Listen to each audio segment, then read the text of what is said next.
Hello everyone, Martin Lehner here from Orange Technology, and in this video I want to talk again about, if you watched a few videos ago, you'll see I talked about a thread on a forum of Spiceworks. And I want to talk about another thread actually that I came across, and this one was about server room cooling and how cold or how warm you keep your server room. And this is an interesting topic.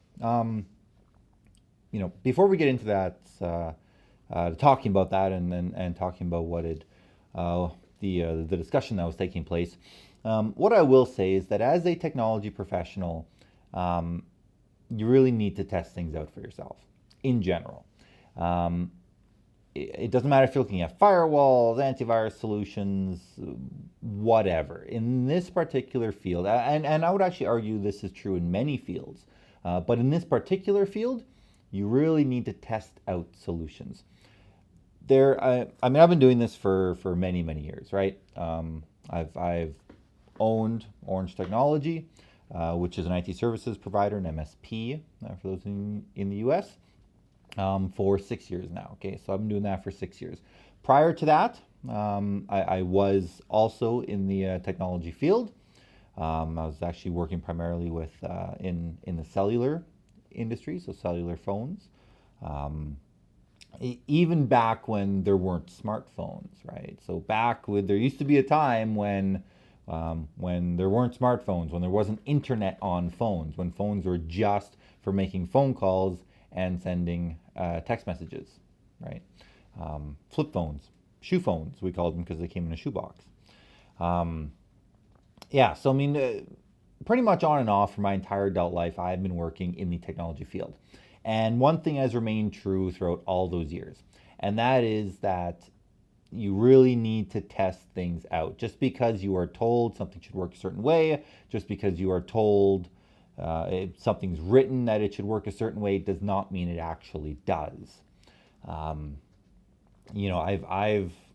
I've purchased computers that are supposed to be lightning fast. That, quite frankly, a computer half the cost was better. I've deployed firewalls that are supposed to be superior, spec wise, right? Input output speeds, VPN speeds, all this stuff that are supposed to be faster than other models, other brands, that are actually spec lower, and the opposite is true because of how they've written their specifications.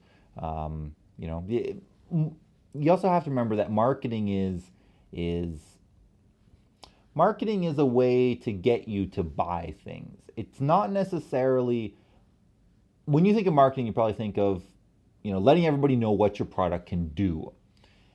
That's true to an extent, right? But sometimes, I don't want to say marketing people lie. Like, I don't want to say that, but there are times when you really have to read the fine print, right? So, for example, your VPN throughput, right? So if you're a firewall manufacturer and you have a VPN on your firewall, you put VPN throughput, right? So I've seen, for example, where with one manufacturer they said it was 450 megabits per second VPN throughput. That's really high. And when I started to actually look at it, and actually got a demo model of this firewall and tried it out, and what I found was, and if you look in the fine print, that's true for one user. As soon as you have two users, throughput goes right down. And it's not like it's cut in half or something. Like, it's cut into like a tenth, right? Your throughput goes right down.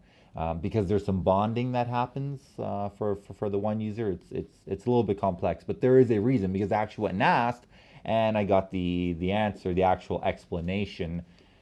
And hey, I got this demo unit. It wasn't a whole lot of money. I didn't really care, but I did say, like, I bought this thing on this premise, and I understood it to do this.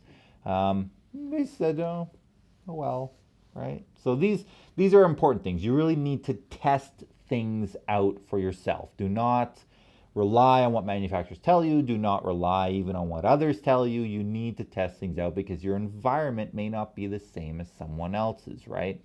When we talk about server room cooling or server room temperatures, one of the things that really matters that nobody talks about is relative humidity, RH. And it was interesting because actually in this thread was on Spiceworks. Some people actually did mention RH, which was really cool to see. If you don't know what Spiceworks is a free network. Well, they offer network monitoring software. They offer help desk software, so a ticketing system, and primarily it's an inventory management tool, right? So Spiceworks, you install this piece of software, it goes out throughout your network, it pulls everything, and it gives you an inventory, so inventory of your systems, and et cetera, et cetera. Really great tool. If you haven't seen it, have a look at it. It's absolutely free. It's absolutely free. Spiceworks again. And as one of the things Spiceworks has is they have a community forum. And the community forum, I would argue, is one of the best for technology professionals. There are a few other ones out there on the web. Some of them are pay. Experts Exchange is not bad. I have paid for subscriptions to Experts Exchange. They're not bad.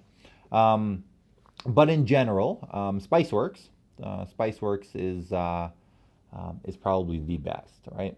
And there's real people on there, real IT professionals, IT service providers, MSPs, people working in IT departments. So it's management staff. It's really cool. So I'm looking at the community forum as I do every so often, and one of the trending threads that I see, one of the hot topics, is server room temperatures. So somebody started a thread and asked the question, what do you have your server room set to? How hot or cold is it? And it was interesting. I've been a strong supporter of not using air conditioning when possible.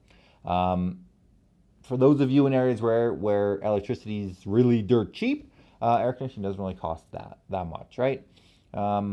Okay, you can run it. There is an environmental impact. It's another reason I don't like it. But mainly it's cost. Air conditioning is not cheap to run. And, when you look at it, unless you put in a very expensive air conditioning unit, most of these air conditioning units are the portable ones on wheels that you roll around, or they're a window kind, or they're something like that. It's pretty rare to get, if you're looking to just cool a server room or closet, it's pretty rare that you're going to see a full-fledged central HVAC system. Those are expensive. That's 50 grand or whatever for the industrial ones, right? So my first problem with air conditioning for server room cooling is if you're using a portable one or a window one or even wall mounted, these are usually pretty cheap, right? They're a few $100s. The wall mounted ones are generally a little bit more. Popular model right now is one made by Mitsubishi, which seems to be a little bit higher in quality. But even still, they're anywhere from a few $100s to $1,500 or $2,000. The problem with this is reliability, right? These things run, but they don't run forever. They will die out. I've seen the portable rolly ones die within 2 months. I've seen them last a few years. I've seen them where they're working really good to start with, and then the cooling capacity they have kind of goes down, right? Where it's not cooling as much anymore. So literally, like I saw this in one client where we were actually brought in as consultants, not as the actual network administrators, and they bought a portable one, and the temperatures in the server room were, I don't remember the exact number, but it was basically like 65 Fahrenheit. And then literally a month later it went to 66, and then a month later it went to 67, then a month later it went to 68, and literally we hadn't added anything, nothing had changed. The season was actually changing because it was getting cooler, but for whatever reason, the output on the unit wasn't as good. And the unit started making some strange noises. You could tell, like just by feel of the hand, it wasn't blowing as strongly. And hey, maybe the thing was defective. I actually don't know what they wound up doing with it. They changed over actually to air cooling. So I don't know if they just put this thing in a corner or whatever. They brought it back for warranty. Not sure. But the point is, of course, yes, mass-produced products, of course, there's going to be X amount that are defective, et cetera, et cetera. But my point is if you are relying on air conditioning to cool a server room, you have to rely on it. It needs to work, right? What happens if that air conditioning unit dies Friday at 9 p.m., everybody's gone home, and you come in Monday morning, right? So that's one of the reasons I really don't like air conditioning. Again, the second thing is the power consumption. They're expensive to run. When you look at how much electricity an air conditioning unit costs, it gets pretty expensive if they run 24/7. Another question is drainage. So some of these portable ones, they have an external drain or they have a built-in drain bucket. So condensation basically. And I actually saw this. I saw this actually at a government where they had a portable air conditioning unit cooling a server room that just had like a 48U rack or whatever filled, more or less filled. And they had it draining into a pail, a 20-liter bucket. That's a 5-gallon bucket. And what had happened was the network administrator had moved on to a different job. They were looking at hiring a new one. They also wanted to bring in some consultants to have a look at the network, see what maybe they could do, what they could change up. And what wound up happening is I actually went in to go do an assessment. And while I was doing an assessment, I looked over on the ground, and literally, like, this bucket was an eighth of an inch from being completely full and spilling over. And there was no drainage in this room whatsoever. There was no environmental monitoring, and there was no drainage. So, and literally, like, we went in on a Friday morning to do this assessment, and that thing would have spilled over. Now, would it have completely flooded the room? No, of course not. I mean, the air conditioning unit doesn't produce that much water, but still, like, it would have spilled over. There's electrical cords on the ground. There were power bars on the ground. At a minimum, it probably, it would have kicked some breakers, which means the network would have gone down. At worst, it causes a short in a power bar or something, and the place burns, right? So that's another reason I don't like them, is there is maintenance to do. Now, I know there's ones you can have in an auto drain feature, but again, I've seen auto drain ones. I've seen wall-mounted auto drain ones where the drain was behind the wall, so it came behind the wall and it went down, and it was hooked up to. They actually had a drain, like a drain pipe put into the wall, so it went straight down into sewer essentially, which was great. But in that scenario, what actually happened that I saw was the drain pipe, which is a plastic pipe. They're usually pretty small, right? They're half-inch pipe. They're not very large. That comes out of the back of the wall-mounted AC unit. For whatever reason, there was ice in that pipe. So I'm not sure if the pipe was too close to the condensing unit or whatever the reason. There was frozen water in there. And what happened was, so it couldn't drain because there was a frozen plug, right? So halfway down this vinyl pipe is a chunk of ice, so water can't get down. So it was backing up. And when it reached the top of the drain hose, it started leaking out the front of the air conditioning unit. So it actually started coming down the front of the air conditioning unit, down the wall, onto the floor. Again, you have to think about maintenance. You have to think about, what does it mean to have an air conditioning unit? It's not just I put an air conditioning unit in and that's it. I never think about it again. And again, finally, what happens when they fail? Because again, unless you have a big central HVAC system, like a central air unit, generally these things aren't that reliable. The portable ones, the window ones, are just not that reliable. And that's just my opinion. That's my experience. That's my opinion. They're not very reliable. And what happens when that thing dies on a Friday? If you rely on that for your network to run, what happens when it dies on a Friday night, right? So then the argument to that is you should be monitoring environmentals. If the server room gets to a certain temperature, then you should be alerted by email or text message or something. But that costs more money, right? That's not free either. So really, again, total cost of ownership. You have to look at this. Now, it was interesting in this thread because a lot of people also talk about relative humidity. Air conditioning units take humidity out of the air. That is how they cool. That is one of the ways that they use to cool. They take humidity out of the air. They dry the air out. Now you have increased static. Now you have, there's a bunch of other things that happen when humidity goes down. But, static is a big concern, and if your relative humidity is basically zero, you know, what does that do for heat dispersion? Yeah, dispersion into the air, right? It's not the same as if your relative humidity is 30%. There's all kinds of physics behind this. If you want to learn more about it, I encourage you to Google it. I'm not going to try to explain all the physics to you, but bottom line is, you know, you do have to think about that, and a lot of people don't. A lot of people don't think about that, and you know, and finally, and it was interesting because I saw this from a couple of people in this thread. You really have to start thinking, do your systems need to be 65 degrees Fahrenheit or 60 or 55? Do they need to be that cool, right? I've walked into server rooms again.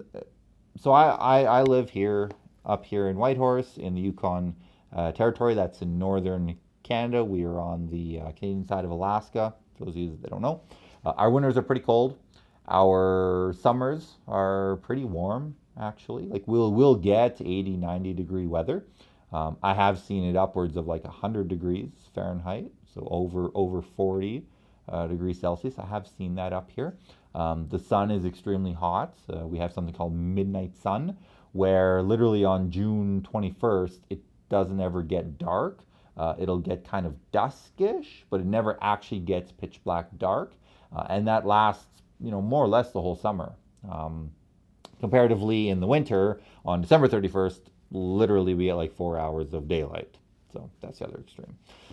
But so that said, I mean, it can get hot in the summer, right? Server rooms can get hot. Server closets can get hot. Most businesses and organizations up here, they don't have dedicated server rooms. They don't have dedicated HVAC systems. Most times the server room is more like a server closet. Doesn't have any ventilation. It's just got a light in it and maybe a door. Maybe it's not even a door. Maybe it's a bifold door, one of those, you know, swinging doors like a closet you have at home. That's pretty much it, right? So given that, the server rooms get pretty hot. I've gone into server rooms. I've gone into server rooms where there have been servers that have been sitting there running for 7 years, and literally it's about 90 degrees in the room, and it's always been like that. Right? These servers are screaming. Don't get me wrong. These servers fans, they are screaming, absolutely. But the thing's just been running. Google did a study in across data centers, and I think there was some residential in there. You can have a look if you just Google Google hard drive study. They did a study a few years ago where they looked at the annualized failure rates and the mean time between failures and all that stuff on hard drives, and they could not make a correlation between operating temperature of the hard drive and premature failure. There were two exceptions, and that was on the extremely cold and the extremely hot. So if you were at like 5 degrees Celsius, which is like, I don't know, 30, what does water freeze at in Fahrenheit? 32, so I don't know, 40 degrees Fahrenheit. Or if you were at like 110 Fahrenheit, if you're at like 45 degrees Celsius.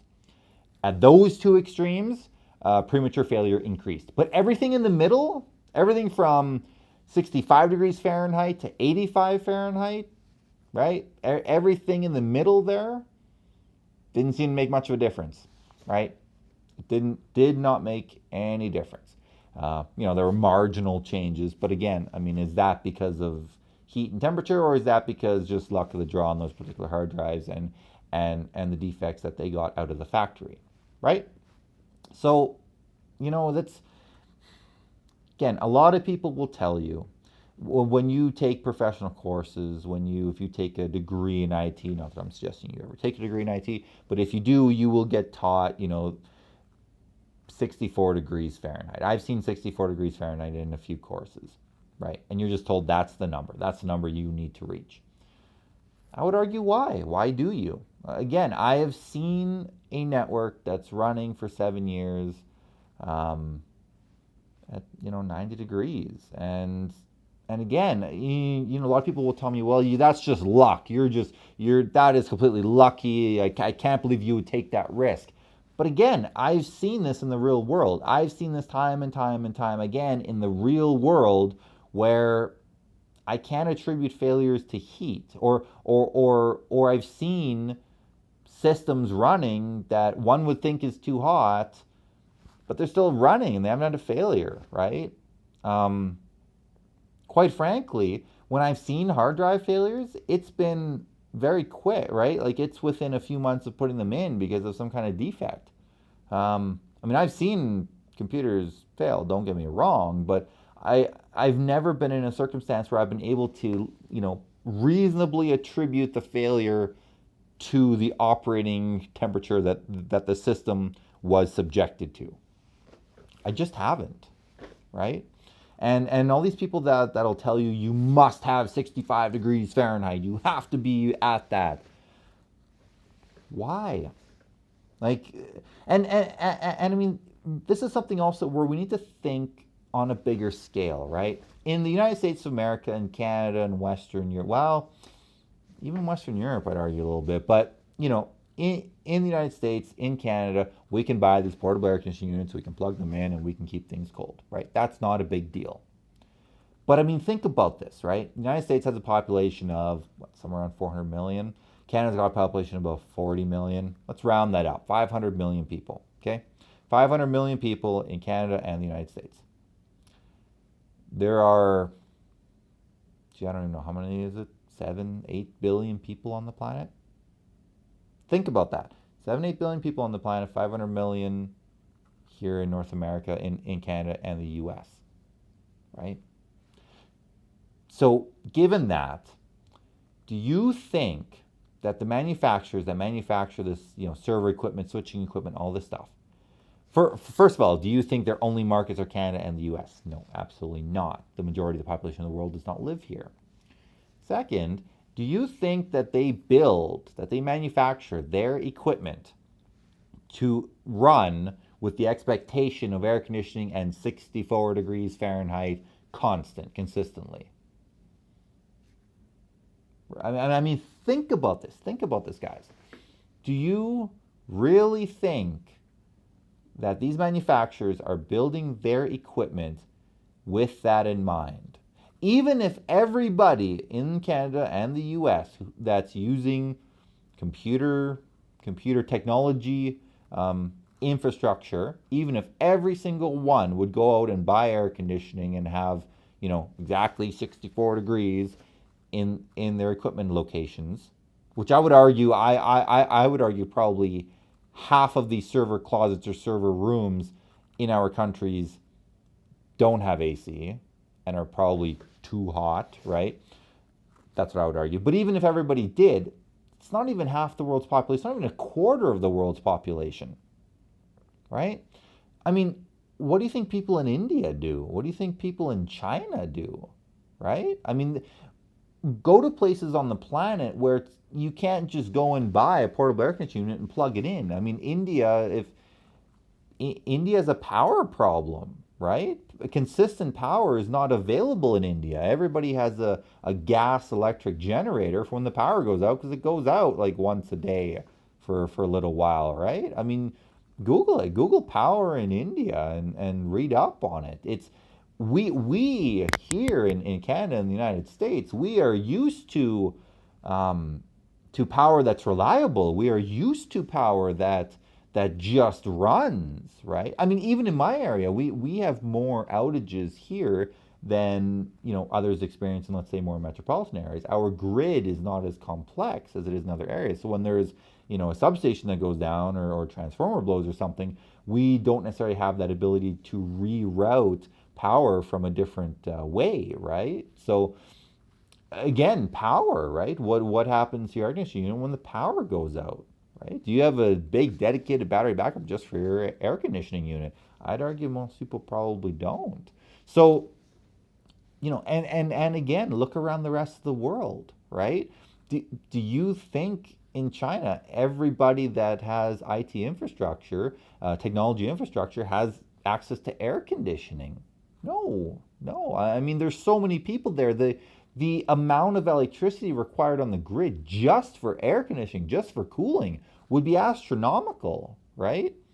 And these are things you really need to think about. So if you're thinking about that, if you're thinking about, and that's what I was thinking about when I first came across this thread, and I started reading some of the early responses. Some of the early responses were, you need to have air conditioning, and I was thinking, what does everybody else on the planet do? And, and again, I see this so often in the technology field specifically, but it's such a narrow focus, right? Such a narrow focus. What's the guy down the street doing? And it's like, what's the guy across the ocean doing? He's buying Dell servers too. He don't have access to reliable power, right? I mean, they don't have air conditioning. I mean, or easy access to air conditioning, these portable air conditioning units. I mean, go to India and try and buy one of these portable air conditioning units. I don't even know if they have them. I honestly don't know if they sell them or have them there. Again, not because they're a third world country. I'm not trying to say they're too poor to buy things. I'm just saying, do they have that over there? I mean, go to Europe. Go to Europe. I mean, my sister lives in Switzerland. Okay, she's Swiss, has been Swiss her whole life. Go over there and try and buy one of these portable air conditioning units. They do exist, but they're much harder to find, and they're extremely expensive. Extremely expensive because they discourage their use over there because of the environmental factor. It takes more energy. I mean, with the new refrigerants, the refrigerants are better, but in the past, the refrigerants weren't very good. They were toxic to the environment. They let off ozone and things like that. Again, that's a lot better these days, but not so long ago, that was the case. They were not that environmentally friendly. So with that, it's not that easy to buy one, right? So, right? I mean, and Switzerland is very first world, right? They always rank in the top 2 or top 3 for quality of living, not quality of living, standard of living. Standard of living is always like, generally, Switzerland and Canada trade back and forth for standard of living as number 1 and number 2 in the world. And again, it's not that simple to go buy an air conditioning unit in Switzerland. You can, but it's not that easy. It's much easier in Canada. You just go over to Canadian Tire or Walmart and they will have them there. But again, it's something to think about. The rest of the world is not defaulting to air conditioning their server rooms, right? Large enterprises, I'm sure, do, but I mean, the small and medium businesses don't. So do you really think Dell and HP and all these server manufacturers, do you think they're building their equipment to not be able to run in any of these environments? You must have air conditioning or else you can't buy our server. They wouldn't sell any servers. Come on, guys. They wouldn't sell any servers worldwide. They would sell some servers in North America, in Canada, US, and some of Western Europe, UK perhaps. But they wouldn't sell any servers anywhere else. And this is a global marketplace, right? They are not just focused on the American and Canadian marketplaces. Trust me, they're worldwide. Cisco. Do you think Cisco builds Cisco builds very industrial grade equipment. Cisco equipment can be put into factories, dusty locations, military environments, military operations environments, deserts, right? I mean, Cisco gear can be deployed in Iraq, right, during the war when you have a tent, you need to set up gear, put Cisco gear in, it runs, right? Do you really think that equipment deployed in a war environment in Iraq in the desert, do you think they set up portable air conditioning units in an enclosed room to cool these things? No, they set this stuff up, and turned it on and then started shooting behind them because insurgents were headed their way. Like literally, do you think this equipment just didn't run? Wasn't built for that, doesn't run, right? So, I mean, you start thinking about these things.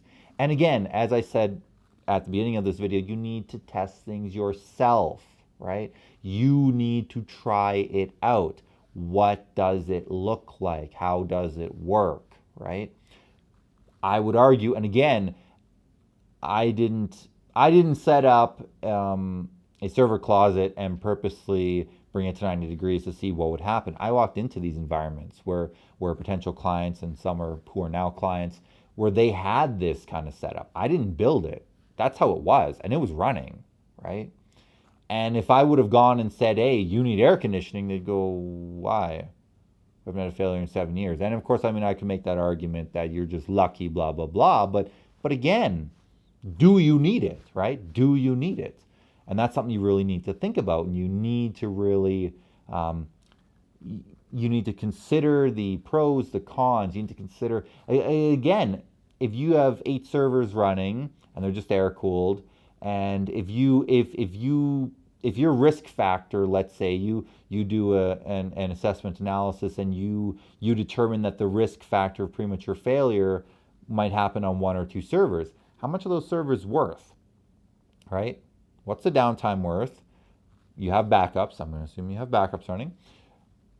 What's the downtime worth, hour-wise? What's your recovery worth? And what are those physical servers worth, right? I mean, if you're running an air conditioning unit, and let's just say hypothetically costs you $6,000 a year in electricity, and you have 8 servers, and your risk factor, let's say, increases to the point where 2 of your servers might prematurely die, how much are those servers to replace? If they're $2,000 each, you could have a failure every single year of 2 servers, and you would still pay less than what the air conditioning costs to run electricity, right? So again, that's something where total cost of ownership comes in, where you need to look at what's my risk factor, what's the cost, what's the cost analysis on that risk, and what's the potential savings if I were to, or what's the potential increased expense or potential savings if I go and put in air conditioning. So that's the total cost of ownership model you need to look at. But again, you need to test these things out for yourself. And it was interesting because this thread was really good.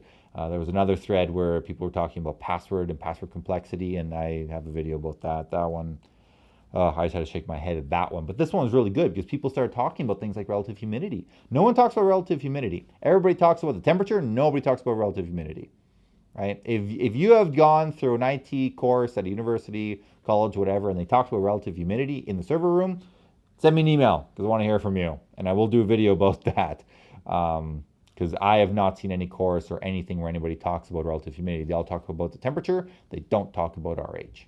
And I would argue that's a bigger factor. So yeah, and again, test these things out for yourself. Test them out. If you have a server environment where it's 80 degrees in there and you're air cooling,